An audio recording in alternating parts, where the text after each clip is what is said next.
ஆட்கொண்டவரும் நான் சேவிக்கிறவருமான தேவனுடைய தூதனானவன் இந்த ராத்திரியிலே என்னிடத்தில் வந்து நின்று, பவுலே பயப்படாதே, நீ ராயனுக்கு முன்பாக நிற்க வேண்டும். இதோ உன்னோடு கூட யாத்திரை பண்ணுகிற யாவரையும் தேவன் உனக்கு தயவு பண்ணினார் என்றார். அப்போஸ்தலர் புத்தகம் 27 அதிகாரம் 23, 24 வாசிக்கும் பொழுது பவுலுக்கு ஒரு வார்த்தை அறிவிக்கப்பட்டது. பவுலுக்கு ஒரு வார்த்தை சொன்னது என்னன்னா, நீ ராயனுக்கு முன்பாக நிற்க வேண்டும். பவுலுக்கு ஒரு வார்த்தை அறிவிக்கப்பட்டது, நீ ரோமாபுரியில என்னை குறித்து சாட்சி கொடுக்க வேண்டும். கிறிஸ்துவுக்கு மிகவும் பிரியமான அன்பு தேவனுடைய பிள்ளைகளே, இது அமைதியான இடத்துல பவுலுக்கு இந்த வார்த்தை உண்டாகவில்லை, மாறாக புயலின் நடுவிலே இந்த வார்த்தை உண்டாகியிருக்கிறது. அமைதியான சூழலிலே பவுல் பிரயாணப்படும் பொழுது அந்த வார்த்தை உண்டாக்கப்படவில்லை, மாறாக ஆக்ரோஷமான புயலின் மத்தியில ஒரு வார்த்தை உண்டாயிற்று. என்ன வார்த்தை என்றால், நீ ராயனுக்கு முன்பாக நிற்கிற வரைக்கும் எந்த ஒரு சேதமும் இல்லை, நீ ராயனுக்கு முன்பாக நிற்கும் வரை எந்த ஒரு சேதமும் உன்னை அழிப்பதில்லை. கிறிஸ்துவுக்கு மிகவும் பிரியமான அன்பு தேவனுடைய பிள்ளைகளே, தேவனுடைய ராஜ்யம் செல்வது வரைக்கும் தேவன் உங்களை பாதுகாக்க வல்லவராக இருக்கிறார். பூமியின் இந்த உலகம் முடிவறிந்தும் அவர் உன்னோடு கூட இருப்பேன் என்று சாட்சி கொடுத்தாரே, பவுலுக்கு சொல்லும் பொழுது நீ என்னை குறித்து சாட்சி கொடுக்க வேண்டும் என்க ரோமாபுரியில எருசலேமில் சாட்சி கொடுத்தாய், அதே போல ரோமாபுரியிலும் சாட்சி கொடுக்க வேண்டும். அதுவரை எந்த விதமான சேதமும் உன்னை மேற்கொள்வதில்லை என்கிற வார்த்தை உண்டாயிற்று. கிறிஸ்துவுக்கு மிகவும் பிரியமான அன்பு தேவனுடைய பிள்ளைகளை, அப்போஸ்தலர் பவுலுடைய வாழ்க்கையில ஒரு பெரிய புயல் உண்டாயிற்று. அப்போஸ்தலர் பவுல் மூலமாய் தேவன் பெரிய காரியத்தை எருசலேமிலிருந்து இல்லிரிக்கும் தீவு வரைக்கும் செய்தார். ஐரோப்பா முழுவதும் பெரிய ஒரு மாற்றத்தை பவுல் மூலமாய் கொண்டு வந்தார். பவுலை சொல்லும் பொழுது ஏதோ ஒரு கொள்ளை நோய் வந்திருக்கு என்று சொல்வார்கள். பவுலை பார்த்து சொல்லும் பொழுது ஏதோ பூமியை கெடுக்கக்கூடிய ஒரு கொள்ளை நோய், அந்த அளவுக்கு தேவனுடைய ராஜ்யத்தை விரிவாக வேகமாக ஒரு கட்டமைத்த ஒரு அப்போஸ்தலன். அது வரைக்கும் தேவனுடைய வார்த்தை வேகமாக கொண்டு சென்ற அப்போஸ்தலன். அந்த அப்போஸ்தலனை எப்படியாவது தடுக்க வேண்டும், ரோமாபுரிக்கு போகக்கூடாது, ரோமாபுரியில் தேவனுடைய வார்த்தை அறிவிக்க கூடாது என்று அந்தகார வல்லமையில் பல பிரச்சனை போராட்டங்களை உண்டு பண்ணின. ஆனாலும் தேவனுடைய வார்த்தை சொல்கிறது, நீ எங்க போக வேண்டும், ராயனுக்கு முன்பாக நிற்க வேண்டும். பவுலை பார்த்து சொன்ன ஒரு வார்த்தை. இப்போ பவுல் மட்டுமல்ல, பவுலோடு இருக்கக்கூடிய அந்த 247 பேர் எங்க போறாங்கன்னா கப்பலில் பிரயாணப்பட்டு போகிறார்கள். 27 அதிகாரம் ஆரம்பிக்கும் பொழுது இத்தாலிய தேசத்துக்கு புறப்பட்டு செல்கிறார்கள். இத்தாலிய தேசத்தில் புறப்பட்டு செல்கிறார்கள். ஏனென்றால் எருசலேமிலே பவுல் கைது செய்யப்படுகிறார். கைது செய்யப்பட்டு 100க்கு அதிபதி மூலமாக கைது செய்யப்பட்டு தேசாதிபதிக்கு ஒப்படைக்கப்படுகிறார். இப்ப பார்க்கும் பொழுது பவுல் சொல்றாரு, நீ எருசலேமுக்கு வந்து ஆமா இந்த விசாரணை ஒப்புக்கொள்கிறாயா என்று கேட்கும் பொழுது பவுல் சொன்ன ஒரு வார்த்தை, ராயருக்கு முன்பாக நிற்க வேண்டும். ஏனென்றால் முழு உலகமும் இப்ப ரோம கண்ட்ரோல் இருக்கு, முழு உலகமும் இத்தாலி நாட்டு கண்ட்ரோல் இருக்கு, ராயருக்கு முன்பாக நான் நிற்க வேண்டும் என்று அவர் சொல்லும் பொழுது இப்பொழுது ராயருக்கு நேராக இத்தாலி தேசத்துக்கு நேராக அழைத்து செல்லப்படுகிறார். அப்ப 27 அதிகாரம் முதல் வசனம் பார்க்கும் பொழுது அவர் இத்தாலி தேசத்துக்கு கப்பலில் ஏற பிரயாணப்பட்டார்கள். அப்ப 27:6 பார்க்கும் பொழுது இத்தாலிக்கு போகக்கூடிய அலெக்சாந்திரிய பட்டணத்து கப்பலை கண்டுபிடித்ததில் ஏறினார்கள். அந்த கனெக்டிங் கப்பலில் ஏறி இத்தாலிக்கு போக பிரயாணப்படும் பொழுது பல சூழ்நிலை உண்டாயிற்று. கிறிஸ்துவுக்கு மிகவும் பிரியமான அன்பு தேவனுடைய பிள்ளைகளே, புயல் என்பது ஒரு கொடுமையை குறிக்கிறது, புயல் என்பது ஒரு அச்சத்தை கொடுக்கிறது. ஆனால் புயலிலே கர்த்தருடைய வார்த்தை உங்களுக்கு வருமானால் அந்த புயலை பார்த்து கொண்டிருக்காதபடிக்கு அடுத்த நகர்வுக்குள்ளாக எவ்வளவு சீக்கிரமாய் போக முடியுமோ அவ்வளவு சீக்கிரமாக மறுபடியும் அடுத்த நகர்வுக்குள்ளாக போகும்படியாக தேவன் அழைக்கிறார். நான் வாசிக்கிறேன் அப்போஸ்தலர் புத்தகம் 23 அதிகாரம் 11 சொல்லும் பொழுது, அன்று ராத்திரியிலே கர்த்தர் பவுலின் அருகே நின்று, எங்கெங்க அருகில நின்று, பவுலே திடன்கொள், நீ என்னை குறித்து எருசலேமிலே சாட்சி கொடுத்தது போல ரோமாபுரியிலும் சாட்சி கொடுக்க வேண்டும் என்றார். அப்ப எருசலேமிலே சாட்சி கொடுக்கப்பட்டாயிற்று. எருசலேமிலே தேவனுடைய பணி அங்கு முடிந்தாயிற்று. இப்பொழுது பவுல் இத்தாலிக்கு போக வேண்டும், ரோமாபுரியிலே சாட்சி கொடுக்க வேண்டும்.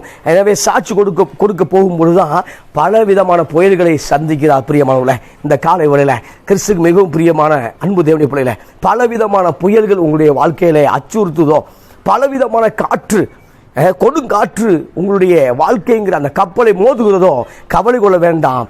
அந்த கொடுங்காற்றுக்கு மேலாக தேவனுடைய வார்த்தை இருக்கிறது. அந்த வார்த்தை நிச்சயமாய் உங்களை அழைத்து செல்லும் நல்வாழ்வுக்கு. அந்த வார்த்தை இருக்கிறது, ஆசீர்வாதத்துக்கு நேராக அழைத்து செல்லும். இப்ப 27 அதிகாரத்தில் வாசிக்கும் பொழுது 13 வசனம் வாசிக்கிறேன். தென்றல் மெதுவாக அடித்தபடியினால் தாங்கள் கோரினது கைவிடி வந்தது என்று எண்ணி அவ்விடம் விட்டு பெயர்ந்து கிரேத்தா தீவுக்கு அருகாக ஓடினார்கள். அப்ப தென்றல் சாதகமாக இருக்கிறது, புயலை காணவில்லை, மாறாக அமைதியான காற்று வீசிக்கொண்டது என்று சொல்லி தங்களுடைய பிரயாணத்தை நோக்கி போகும் பொழுது இப்போ பார்க்கும்போது கொஞ்ச நேரத்துக்குள்ளாக யூரோக்ளிதோன் என்னும் கடுங்காற்று அதில் மோதிற்று. கப்பல் அதில் அகப்பட்டு கொண்டு காற்றுக்கு எதிர் போகக்கூடாதபடியினால் காற்றின் போக்கிலே கொண்டு போகப்பட்டோம். இப்போ பார்க்கும் பொழுது தென்றல் மெதுவாக அடித்ததுனால இவங்க பவுலுடைய வார்த்தையை கேட்காதபடிக்கு எங்க சொல்றேன்னா, பவுல் ஒரு இடத்துல ஸ்டே பண்ண சொல்றார். தேவனுடைய ஊழியக்காரர் ஒரு இடத்துல ஸ்டே பண்ண சொல்றாரு. ஆனால் இவர்கள் பார்க்கும் பொழுது கப்பலுடைய எஜமானனை நம்புகிறார்கள், கப்பலுடைய மாலுமியை நம்பினார்கள். ஆனால் இறை வார்த்தை பவுலுக்குள் இந்த இறை வார்த்தையை நம்பவில்லை. அப்போஸ்தலன் பவுலுடைய வார்த்தையை மீறி பிரயாணப்பட்டதை பார்க்கிறோம். இந்த கால வேளையில நம் தேவன் சொன்ன அந்த ரேமாவை விட்டு, தேவன் நமக்கு சொன்ன வாக்குத்தத்தத்தை நிச்சயம் நிறைவேற்றுவார். நாம அவசரப்பட்டு எதிலே முடிவெடுக்காதபடிக்கு காத்திருக்கும் பொழுது கர்த்தர் நன்மையானதை தருவார், ஆசீர்வாதமான நேரத்துக்காக நடத்துவார். இப்ப பார்க்கும்போது தென்றல் மெதுவாக அடித்ததுனால தங்களுடைய காரியம் கைவிடுவது என்று சந்தோஷப்பட்டார்கள். ஆனால் கொஞ்ச நேரத்துக்குள்ளாக அந்த யூரோக்ளியோன்கிற ஒரு கொடுங்காற்று உண்டானதை பார்க்கிறோம். நம்ம நாட்டிலையும் ஓகி புயல் வந்தது, அநேகர் மடிந்து போனார்கள். கஜா புயல் வந்து அநேகர் மடிந்து போனார்கள். ஆனால் சில புயல் பார்க்கும்போது அது நல்ல புயலாக இருந்தது. என்னன்னா, இப்போ இடையில மோன்தா புயல்னு ஒன்று வந்துச்சு. தாய்லாந்துக்காரன் அதுக்கு அமைதியின் பறவைன்னு பேர் வச்சான், மோன்தா புயல். இந்த மோன்தா புயல் மழையை மட்டும் கொடுத்தது. அதுக்கப்புறம் விசாகப்பட்டினத்தை, ஆந்திராவை தாக்கும் என்று சொல்றாரு, அங்கே ஒரு மழையை மட்டும்தான் கொடுத்தது. ஆனால் சேதத்தை உண்டு பண்ணவில்லை. அது மழையின் ஆசீர்வாதத்தை மட்டும்தான் கொடுத்தது. கிறிஸ்துவுக்கு மிகவும் பிரியமான அன்பு தேவனுடைய பிள்ளைகளே, இப்படிப்பட்ட மோசமான புயலையும் தேவன் ஆசீர்வாதமாக மாற்ற முடியும். காரணம் என்றவென்றால் உங்கள் வாழ்க்கையின் படகுல இயேசு பிரயாணப்படுகிறார் பிரியமானவர்களே. எனவே கடன்கிற புயல் உங்களை அழிக்காதபடிக்கு, தேவையற்ற பிரச்சனை உங்களை அழித்து போடாதபடிக்கு உங்கள் படகில இயேசு உண்டு. அவர் நிச்சயம் உங்களுக்கு அற்புதங்களை செய்வார். இப்ப புயல் பெரிதா அல்லது தேவனுடைய வார்த்தை பெரிதா என்று பார்க்கும் பொழுது தேவனுடைய வார்த்தை தான் பெரியது, தேவனுடைய வசனம் தான் பெரியது. அந்த வசனம் தான் பவுலை ரட்சித்தது, பவுலை ஆசீர்வதித்தது. அப்ப பார்க்கும் பொழுது இவர்கள் கொஞ்ச நேரத்துக்குள்ளாக பார்க்கும் பொழுது கடுமையான காற்றுக்குள்ளாக, சூறாவளி காற்றுக்குள்ளாக மாற்றிக்கொள்கிறார்கள். இப்பொழுது இவர்கள் போகக்கூடிய திசையில படகு போகவில்லை. இப்ப இத்தாலிக்கு நேராக போக வேண்டிய படகு எங்க போகுதுன்னா, மெலித்தா தீவுக்கு நேராக, மால்டா தீவுக்கு நேராக போய் கொண்டிருக்கிற பிரியமானவர்களே. இந்த காலை வரையில உங்கள் படகு திசை காட்டும் கருவி கோளாறை விட்டதோ, தேவ சித்தம் எங்க போக வேண்டும் என்று உங்களுக்கு தெரியாமல் இருக்குதோ, ஆனால் உங்கள் படகுல இயேசு இருக்கிறார். அவர் வார்த்தையை பெற்றுக்கொண்ட நீங்கள் தைரியமாக இருக்கும்படியாக தேவன் விரும்புகிறார். இங்க சொல்லும் பொழுது கொஞ்ச நேரத்துக்குள்ளாக அந்த யூரோக்ளியோன்கிற கடுங்காற்று கப்பல்ல மோதும் பொழுது இப்போ இவங்க போகக்கூடிய திசையிலே போகாமல் கப்பல் வேற ஒரு இடத்துல போய்கொண்டிருக்கும் பொழுது இவர்கள் பலனற்று போனார்கள், அவிசுவாசமாய் போனார்கள். இவர்கள் ஸ்தோத்திர பிழைப்போங்கிற நம்பிக்கை அற்று போனார்கள். ஆனாலும் அந்த இடத்துல பவுல் இருந்ததுனால பவுலுக்கு ஒரு வார்த்தை வந்தது.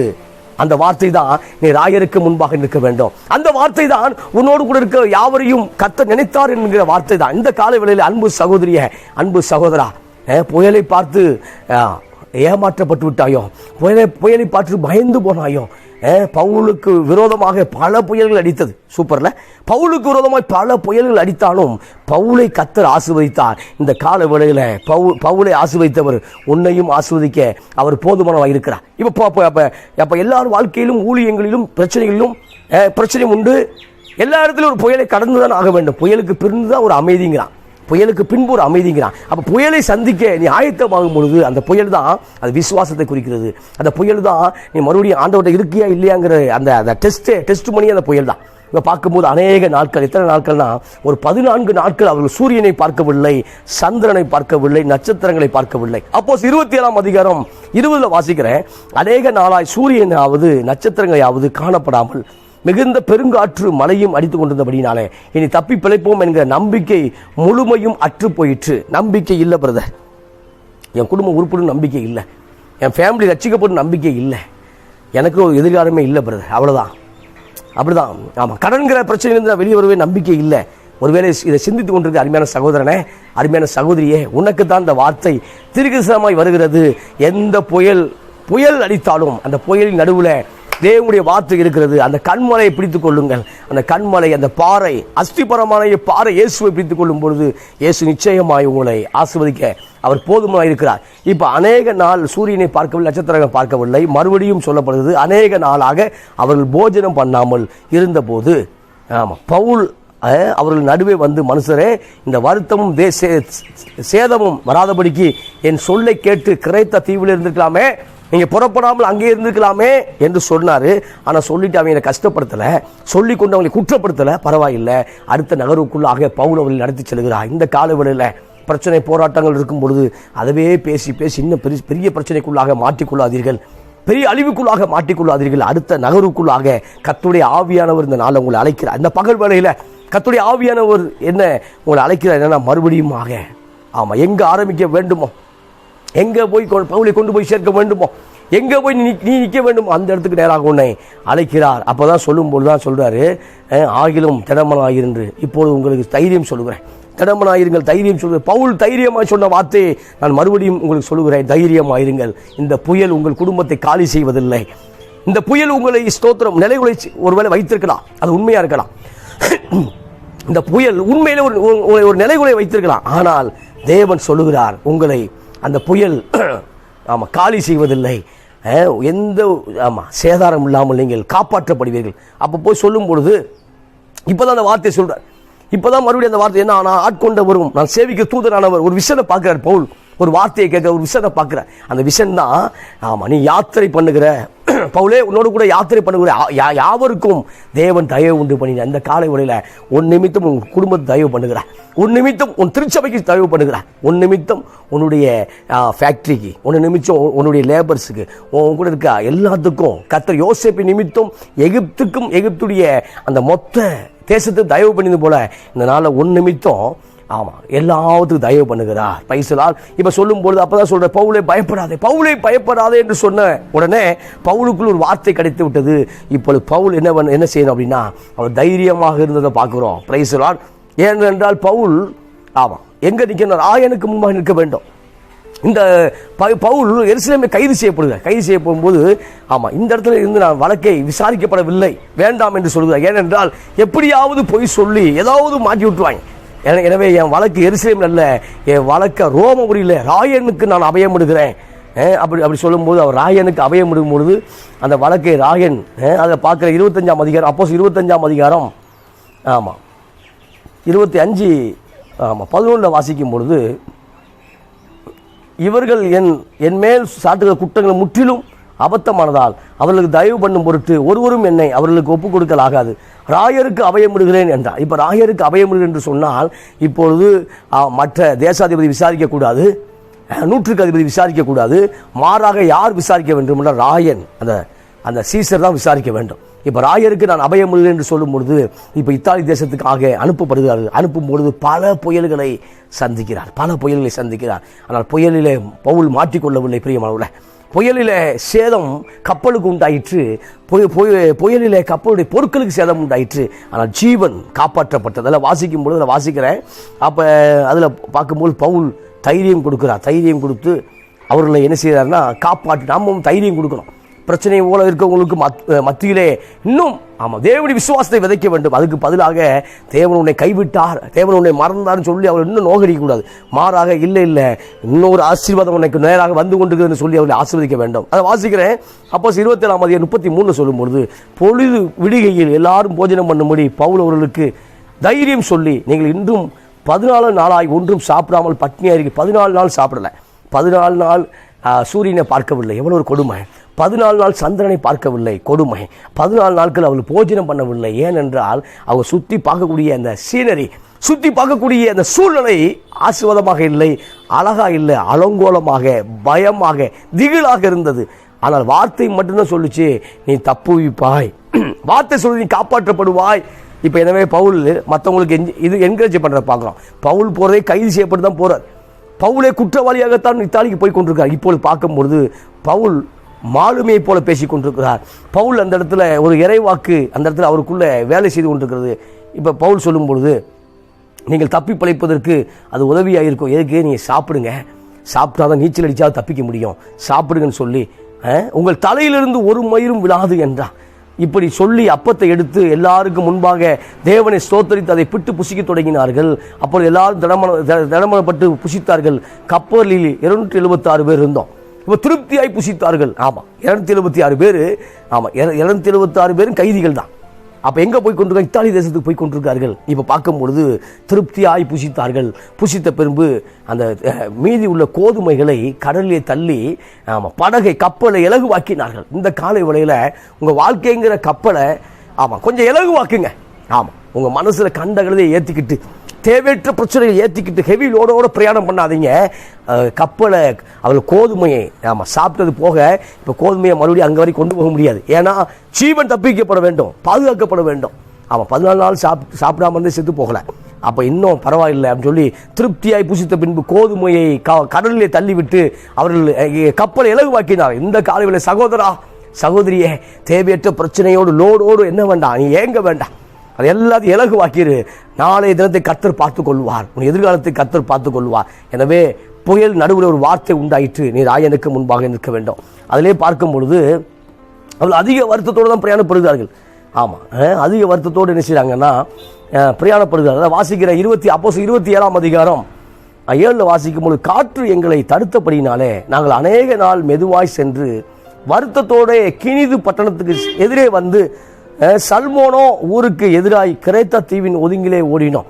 இப்போ எங்கே பார்க்குறோம் அப்படின்னா, இந்த படக்காட்சி பூராமே கிரேத்த தீவு, ஆமாம், கிரேக்கத்தை சுற்றி நடந்துக்கிட்டே இருக்கு. மகா அலெக்சாண்டர் அந்த ஊரை சுற்றி நடந்துக்கிட்டு இருக்கு. கிரேக்கத்தை சுற்றி தான் இந்த காரியம் நடந்து கொண்டே இருக்குது. இவங்க இத்தாலிக்கு போகவே இல்லை, இத்தாலிக்கு பாடுற கூட போகல, நடுவில் கூட போகல. ஏன்னா சுற்றி இவங்களை சுற்றி அடிக்குதுன்னு சொல்கிறாங்க. இல்லை, இப்போ புயல் சுற்றி அடிக்குது. ஆனாலும் தேவன், ஆமாம், நீ ராயனுக்கு முன்பாக நிற்க வேண்டும் என்று சொன்னாரே, பவுலை குறித்து ஒரு ஆசீர்வாதத்தை சொன்னாரே. ஏன்னா எருசலேமில் முழுக்க தேவனுடைய வார்த்தையை விதைத்து விட்டாயிற்று. இப்போ எருசலேமை கலங்கப்படுத்தி விடுவான். பவுல் எருசலேமை ஸ்தோத்திர கோயிலுக்குள் வந்து கலங்கப்படுத்தி விட்டார், யூதருடைய கோயிலை கலங்கப்படுத்தி விட்டார் என்று சொல்லி தான் கைது செய்யப்படுகிறார். இப்போ பார்க்கும்போது ஆண்டவர் சொல்கிறார், இதெல்லாம் இவருக்கு பின்பாக, இந்த காரியத்துக்கு பின்பாக தேவ சித்தம் இருக்கு. பிரியமானவர்களே, பவுல் கைது செய்யப்பட்டது தேவ சித்தம், புயல் வந்தது தேவ சித்தம். இப்போ எல்லா சித்தத்துக்குள்ளாக தான் பவுல் போகிறார். ஆமாம், புயல் தேவ சித்தம் இல்லாமல் வரவில்லை, தேவ சித்தத்தோடு தான் வந்தது. தேவ சித்தம் இல்லாமல் பவுல் கைது செய்யப்படவில்லை, மாறாக தேவ சித்தத்தோடு தான் கைது செய்யப்படுவார். ஏனென்றால் அவர் ராயருக்கு முன்பாக, ஆமாம், இவர் ரோமபுரிக்கு போனால் கூட ராஜாவுக்கு சுவிசேஷம் சொல்ல முடியுமான்னு தெரியல. ரோமபுரிக்கு போனால் கூட இத்தாலி நாட்டில் உட்கார்ந்துக்கிட்டு அங்கே சுவிசேஷம் சொல்லிக்கலாம். ஆனால் ராஜா அரண்மனையில் சுவிசேஷம் சொல்ல வேண்டும் என்றால், ராயருக்கு முன்பாக சுவிசேஷம் சொல்ல வேண்டும் என்றால் பவுல் கைது செய்யப்பட்டே ஆக வேண்டும். இந்த காலவெளியில் சில காரியங்கள் உங்களை கைது செய்து வைத்திருந்தன, சில சூழ்நிலையில் உங்களை கைது செய்து வைத்துக் கொண்டிருக்கின்றன, சில பிரச்சனைகள் உங்களை கைது செய்து வைத்துக் கொண்டிருக்கின்றன. ஆமாம், பிள்ளைகளுடைய காரியங்கள், ஸ்தோத்திரம், பேர பிள்ளையுடைய காரியங்கள், ஆமாம், படிப்பு காரியங்கள், ஏதோ ஒரு காரியம் உங்களை கைது செய்து வைத்துக் கொண்டிருக்கின்றன. இந்த நாளில் அது தேவ சித்தத்தின் வழியாக, சகோதரா சகோதரியே, மகனே மகளே, தேவ சித்தத்தின் வழியாக உன்னை நடத்தி கொண்டிருக்கிறார். நீ அச்சத்தோடு வாழ வேண்டிய அவசியம் இல்லை. மறுபடியும் சொல்லுகிறேன், அந்த புயலின் நடுவில் தேவனுடைய வார்த்தை பெரிதாக பாருங்கள், தேவனுடைய வார்த்தையை பெரிதாக பாருங்கள், புயலை பெரிதாக பார்க்க வேண்டாம். ஆனால் புயல் தான் கண்ணுக்கு முன்பாக தெரிகிறது. ஆமாம், ஒத்துக்கொள்கிறேன், புயல் தான் நம்முடைய சூழ்நிலையை நம்முடைய காரியத்தை அச்சு உறுத்துகிறது, அதை மாற்று கருத்து இல்லை. ஆனால் அதுக்கு மேலாக தேவன் பெரியவர் என்கிற ஆள் மனதுக்குள்ளாக கொண்டு வரும் பொழுது இந்த புயல் உங்களை சேதப்படுத்துவதில்லை என்று கர்த்தருடைய வார்த்தை சொல்கிறது. ஆமாம், இப்போ 27 சொல்லும் பொழுது அதிக வருத்தத்தோட, ஆமாம், காற்று தடுக்குது. ஆமாம், உறவுங்கிற காற்று, நண்பருங்கிற காற்று, பேடு வைப்ரஸ்ங்கிற காற்று, உனக்கு எதிர்காலம் இல்லைங்கிற சொல்லக்கூடிய பிசாசுங்கிற காற்று, இந்த காற்று தடுத்து கொண்டே இருக்கிறது. ஆனால் அதுக்கு மேலாக ஒரு காரியம் நடக்கிறது, அதுதான் பரிசுத்த ஆவியின் வழிநடத்தலாக இருக்கிறது. பிரியமுள்ள, எனவே காற்று தடுத்து விட்டது, வாய்ப்பு மறுக்கப்பட்டது. இப்படி சொல்லி உட்கார்ந்துடாதீங்க. இல்லை, நீ போக வேண்டிய தூரம் வெகு தூரமாக இருக்கிறது, மகனே மகளே, நீ போக வேண்டிய தூரம் வெகு தூரமாக இருக்கிறது. இப்போ சொல்லும் பொழுது, அப்போ 27ஆம் அதிகாரம் 9 வெகு காலம் சென்று உபவாசம் நாளும் கழிந்து போனபடினாலே இனி கப்பல் யாத்திரை செய்கிறது மோசத்திற்கு ஏதுவாயிருக்கிறது என்று பவுல் அவர்களை நோக்கி, ஆமாம், ஏற்கனவே ஒரு மோசத்துக்குள்ளாக வந்து விட்டார்கள். ஆமாம், ஏற்கனவே இப்போ சோத்திரம் படகு சரியாக போகலை, போட்டு போகலை, ஏற்கனவே கப்பல் ஒரு சேதம் உண்டாகியிருந்தது. ஆனால் இவர்கள் பவுலுடைய வார்த்தையை கேட்கவில்லை. இந்த காலை வேளையில் உங்களுக்குள் சொல்லக்கூடிய பரிசுத்த ஆவியின் வார்த்தைக்கு கீழ்ப்படியுங்கள். உங்களுக்குள் தேவன் சொல்லக்கூடிய வார்த்தை கீழ்ப்படிந்து அந்த வார்த்தையை செயலாற்ற விரும்புங்கள். அதில் சொல்லும்போது, மனுஷரே, இந்த யாத்திரையினாலே சரக்குக்கும் கப்பலுக்கும் மாத்திரமல்ல, நம்முடைய ஜீவனுக்கும் வருத்தமும் மிகுந்த சேதம் உண்டாயிருக்கும் என்று காண்கிறேன் என்று சொல்லி அவர்களை எச்சரித்தான்.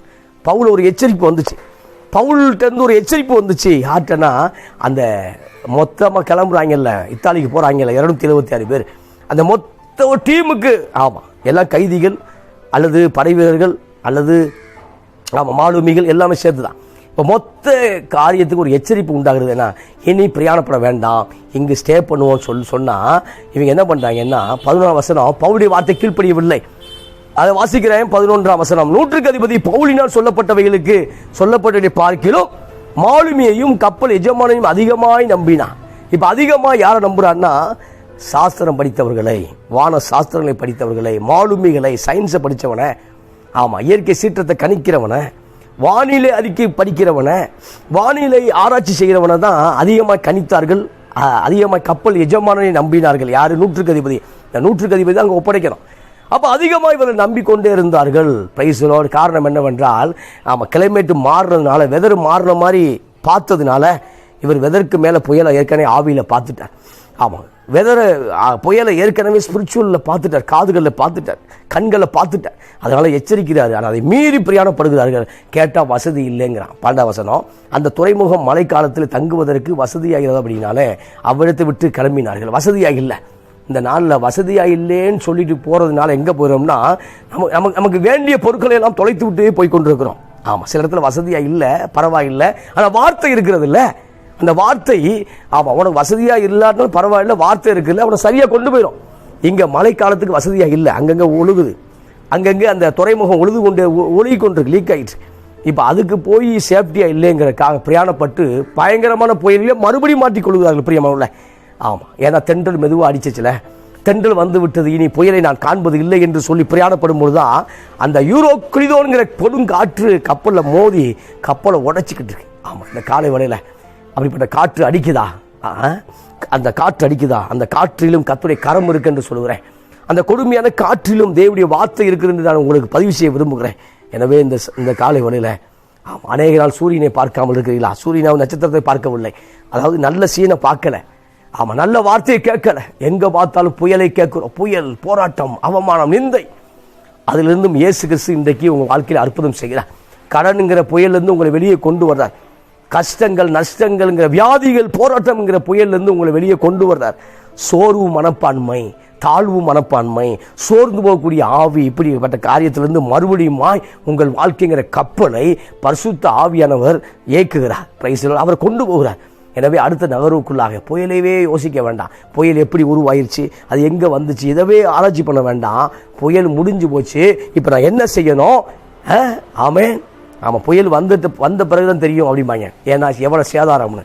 ஆமாம், புயல் முடிந்த பிறகுதான் சேதாரத்தை கண்டுபிடிக்க முடியும்.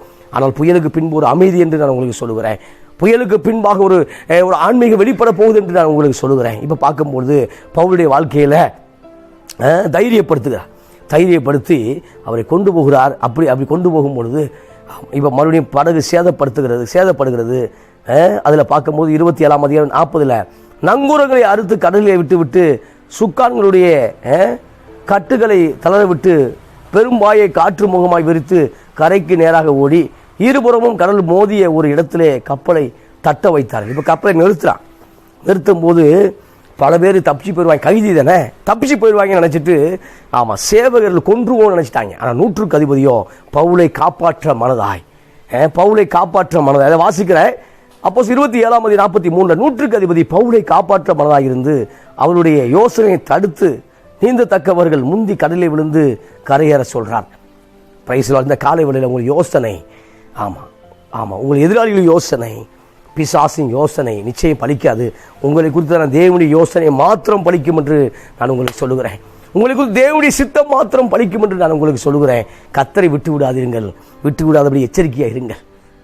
இப்போ சொல்லும் போது என்ன சொல்றாங்க அப்படின்னா, நூற்றுக்கு அதிபதி அவன் யோசனையை தடுத்து நிறுத்துவதை பார்க்கிறோம். இந்த காலை வேளையில் உன் குடும்பத்துக்கு விரோதமாய் காணப்படுகிற யோசனைகளை பரிசுத்த ஆவியானவர் தடுத்து நிறுத்துகிறார். பிதாவாகி தேவன் தடுத்து நிறுத்துகிறார். இப்போ நிறுத்தி சேஃப்டியாக லேண்டு பண்ணுறார். சூப்பரில். அப்போ தான் 28 அந்த மெலித்தா தீவுக்கு வர்றாங்க. மெலித்தா தீவு, நாங்கள் மால்டா தீவுக்கு என்ன செய்கிறாங்க, வருகிறார்கள். அப்போ சொல்லும்போது அங்கே ஒரு சம்பவம் பார்க்குறோம். ஆமாம், அந்த சம்பவம் இதுக்கு மேலே ஒரு சம்பவம். புயலுக்கு அப்புறம் அமைதி தான் வரணும். ஆனால் புயலுக்கு அப்புறம் மறுபடியும் பவுலுடைய வாழ்க்கையை ஒரு காரியத்தை பிசாசு அப்படியே நகர்த்திக்கிட்டே இருக்கான், காய் நகர்த்தி கொண்டே இருக்கிறான். ஆனால் காய் நகர்த்ததை பார்த்து கர்த்தர் வேடிக்கை பார்க்கவில்லை. மகனே உன் வாழ்க்கைக்கு விரோதமாய், உனக்கு விரோதமாய் காய் நகர்த்தப்பட்டு கொண்டிருக்கிறதோ கர்த்தர் வேடிக்கை பார்க்கல.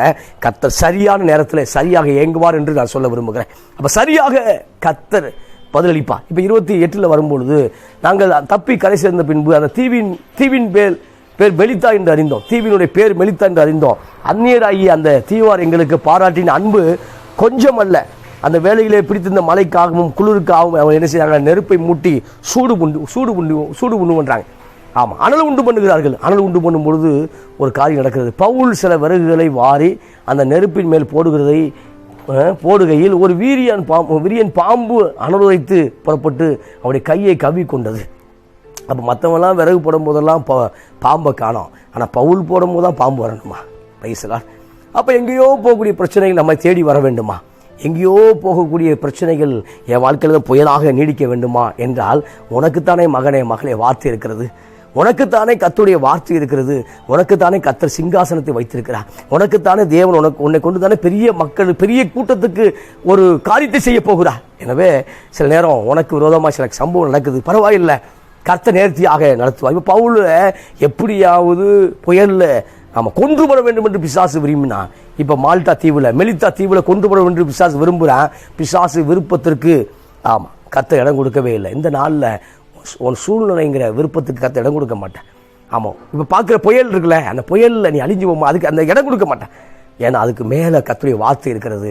காற்றை பார்த்து இயேசு சொன்னார், கடலை பார்த்து இயேசு சொன்னார், இறையாதே அமைதலாயிருந்து சொல்லும் போது அமைதியாய் மாறிவிட்டது. இந்த நாளில் உன் கிளம்பேட்டு உன் வேதர் எல்லாம் மாறும். ஆமேன். இப்போ சொல்லும்போது பவுல அந்த பாம்பு கவ்விருச்சு. அப்போ 4ஆம் வசனம், விஷப்பூச்சி அவன் கையிலே தொங்குறு அந்த அந்நியராகி அந்த தீவார் கண்டபோது இந்த மனுஷன் கொலைபாதகன் முடிவே பண்ணிட்டான். கொலைபாதகன், இதற்கு சந்தேகமே இல்லை. டெஃபினெட்லி, அப்சல்யூட்லி, இவன் வாய்ப்பு இல்லை. ஆமாம், இவன் தப்பு பண்ணவன் தான், நீதிமான் இல்லைன்னே முடிவு பண்ணிட்டான். ஏன்னா சந்தர்ப்பங்கள் அப்படியாக அமைந்திருக்கிறது, சூழ்நிலையில் அப்படியாக அமைந்திருக்கிறது. இந்த நாளில் சந்தர்ப்பங்கள் சூழ்நிலையிலும் உங்களை குற்றவாளி என்று தீர்த்து விட்டதோ, சந்தர்ப்பங்கள் சூழ்நிலையிலும் உங்களை பார்த்து உங்களை ஜட்ஜ்மெண்ட் பண்ணிருச்சோ, கவலை கொள்ளாதிருங்கள். தேவன் உங்கள் இருதயத்தை பார்த்து கொண்டிருக்கிறார், தேவன் உங்கள் உள்ளத்தை பார்த்து கொண்டிருக்கிறார். நீதிமான் என்பது அவருக்கு நன்றாய் தெரியும். எனவே அவரிடத்துல விட்டு விடுங்க. அங்கே பார்க்கும்போது அவன் ஜட்ஜ்மெண்ட் பண்ணிட்டான், இதற்கு சந்தேகமே இல்லை. இவன் சமுத்திரத்துக்கு தப்பி வந்தும் பலியானது இவனை பிழைக்க ஒட்டவில்லை என்று தங்களுக்குள்ளே சொல்லிக் கொண்டார்கள். அப்போ சமுத்திரத்துக்கு தப்பி வந்த பவுல், அப்போ புயலுக்கு தப்பி வந்த பவுல், போராட்டங்களுக்கு தப்பி வந்த பவுல் இப்போ பார்க்கும்போது பாம்பு போட்டுருச்சுன்னு நினச்சிட்டாங்க. அவன் அந்த பூச்சை தீயில உதறி போட்டு ஒரு தீங்கும் அடையாதிருந்தான். சூப்பர்ல. இப்போ அந்த பாம்பை எடுத்து தீயில உதறி போட்டு தீங்கு அடையலைன்னு என்ன நினைக்கிறாங்க அப்படின்னா, அதை வாசிக்கிறேன். அப்போஸ்தலர் 28ஆம் அதிகாரம் 5:6. அவனுக்கு தீக்கம் கண்டு அல்லது அவன் சடுதியாய் விழுந்து சாவான் என்று அவர்கள் பார்த்து கொண்டிருந்தார்கள். நெடுநேரமாய் பார்த்து கொண்டிருந்தும் ஒரு சேதமும் அவனுக்கு வராததை கண்டபோது வேறு சிந்தையாகி இவன் தேவன் என்று சொல்லி கொண்டார்கள். பைசலால். இப்போ பார்க்கும்போது பாம்பு போட்டவனே செத்துருவான்னு நினைச்சாங்க. இல்லை. ஆமாம், இன்னைக்கு நாய் கடிச்சாவே செத்துறாங்க. இன்னைக்கு நாய் கடிச்சாவே ஊசி போடலன்னா ரேபிஸ் வந்து செத்துட்டேன்றாங்க. ஆனால் பவுல் பாம்பு கடிச்சு சாகலை. ஏன்னா பவுலை கொண்டு திட்டம் பெரிதாக இருக்கிறது. பைசலால். ஏன்னா அவங்களுக்கு பேர் தான் பாம்பு. ஆனால் பவுல் அவன் பூச்சின்னு போட்டிருக்கு. அவன்கிட்ட வரும்போது பூச்சா மாறிடுச்சு. அந்த பூச்சி ஒன்றுமே செய்யலை. பிரியமானவர்களே, இந்த காலை வேளையில் பல பாம்புகள் உங்களுக்கு விரோதமாய் படையெடுத்திருக்கலாம். பாம்புனா படையை நடுங்குவாங்க. இல்லை. உன்ட கர்த்தருடைய வார்த்தை இருக்குமானால் நீ எதை குறித்தும் பயப்பட வேண்டிய அவசியம் இல்லை, நீ எதை குறித்தும் அச்சப்பட வேண்டிய அவசியம் இல்லைன்னு நான் உங்களுக்கு சொல்லுகிறேன். இப்போ பார்க்கும்பொழுது என்ன நடக்குது அப்படின்னா, சடுதியாய் செத்து போக நினைச்சாங்க, வீக்கம் கன்றும் நினைச்சாங்க, அல்லது கொஞ்ச நாள் அப்படியே கொஞ்சம் ஒரு வாரம் வச்சுட்டு பவுலை க்ளோஸ் பண்ணி நினைச்சாங்க. இல்லை, பவுல் ஹெல்த்தியாக இருந்ததை பார்க்குறோம். ஒரு தீங்கு வரல. இப்போ சொல்கிறாங்க, முதல்ல வந்து மோசமானவன் சொன்ன அதே சிந்தனை, அதே மனிதர்கள் இப்போ சொல்றாங்க இவன் தேவன் என்று காண்கிறேன், வேறு சிந்தையாகியும் போட்டிருக்கு. இப்போ சிந்தையை மாத்துறது கர்த்தர் தான் மாற்ற முடியும். நம்ம போய் நான் நல்லவன் இதை ஏன் பண்ண தெரியுமா அப்படி பேச வேண்டிய அவசியம் இல்லை. அவர் சொல்லி கொடுப்பார் உங்களை பற்றி. இப்போ சொல்லும்பொழுது வேறு சிந்தையாகி, இப்போ அதோட முடியலை. அதுக்கப்புறம் அந்த தீவுடைய எஜமானுடைய தகப்பன் ஜுரத்தினாலும் ரத்த பேதினாலும் மாட்டிக்கிட்டான். அங்கேயும் ஒரு ஹீலிங் நடக்குது. அப்போ அந்த மெல்டா தீவில் பக்கத்தில் என்னென்ன தீவு இருக்கோ, அந்த சிரேத்தா தீவு, அதில் வந்து பார்க்கும்போது சிரகுசா பட்டணம், இப்படியெல்லாம் பக்கத்து எல்லா இடமும் இருக்குது. அங்கே எல்லா இடத்துலையும் பவுல் ஒரு மெராக்களை உண்டு பண்ணுறாரு. சூப்பரில். அங்கேயும் தேவனுடைய வார்த்தையை அறிவித்த பிறகுதான் ரோமபுரிக்கு கொண்டு போகிறார். அங்கே போய் வீட்டு காவலில் 2 வருடங்கள் இருந்து அங்கேயும் மறுபடியும் இறை வார்த்தை கடந்து செல்லப்படுது. பிரியமானவர்களே, ஏனென்றால் கர்த்தர் சொன்னார், ராயனுக்கு முன்பாக இருக்க வேண்டும். எனவே வார்த்தை சொல்லுறது, வசனம் என்ன சொல்லுதுன்னு அதிலே உறுதியாக இருங்க. ஆனால் எவ்வளவுக்கு எவ்வளவு உறுதியாக இருக்கிறீங்களோ அதே போல தான் புயல் உண்டாகும். எவ்வளவுக்கு எவ்வளவு கர்த்தருடைய வார்த்தையில் நிலைத்து இருக்கிறீங்களோ அந்த அளவுக்கு புயல் உண்டாகும். அந்த உறுதியை உடைக்கும் வரை புயல் உண்டாகும். ஆனால் வார்த்தை நிச்சயமாக நிறைவேறும் என்று என்றால் புயலை கவனிக்காதீங்க. புயலின் மத்தியில், புயலின் நடுவில் செயல்படக்கூடிய தேவனை கவனியுங்கள். தேவ தூதனை பாருங்கள். தேவ தூதனாரவைய இயேசுவை பாருங்கள். அந்த புயலிருந்து உங்களை வெளியே கொண்டு வந்துடுவார். இப்போ யூரோக்ளிதோன்கிற காற்று கர்த்தருக்கு முன்பாக ஒரு மேட்ரே அல்ல. ஆமாம், அந்த காற்றை பார்க்கும் பொழுது காற்று ஒன்றுமே இல்லாமல் மாற்றி விட்டார். எனவே கர்த்தரை பாருங்கள். நிச்சயம் உங்கள் படகுல கர்த்தர் இருக்கிறார். பிரதர், சோர்ந்து போகாதீங்க, தைரியமா இருங்க. அன்பு தங்கச்சி, தைரியமா இருங்க. அன்பு தம்பி, தைரியமா இருங்க. ஆமாம், புயலை பார்த்து புயலை குறிச்சே பெருசாக பேசிட்டு இருக்காதீங்க. இல்லை, ஆமாம், புயலை சாதகமாய் மாற்றக்கூடியவர் ஒருவர் உண்டு என்று அவரை பாருங்கள். ஆமாம், கர்த்தருடைய வார்த்தையை பாருங்கள். ஏனென்றால் ராயருக்கு முன்பாக நிற்க வேண்டிய பவுலை போல நீங்கள் ஆசீர்வாதத்துக்கு முன்பாக நிற்க வேண்டும். ஆமாம், உங்களுடைய சந்ததி பூமியில சுதந்திரித்துக் கொள்ள வேண்டும். உங்கள் சந்ததி எக்ஸ்டாப்ளிஷ் ஆகணும். சந்ததி இல்லாமல் போய் நினைக்காதீங்க. சந்ததி அது பரம்ப வேண்டும், அது எக்ஸ்டாப்ளிஷ் ஆகணும். அதுதான் தேவ சித்தம். அது நிச்சயம் நிறைவேறும் என்று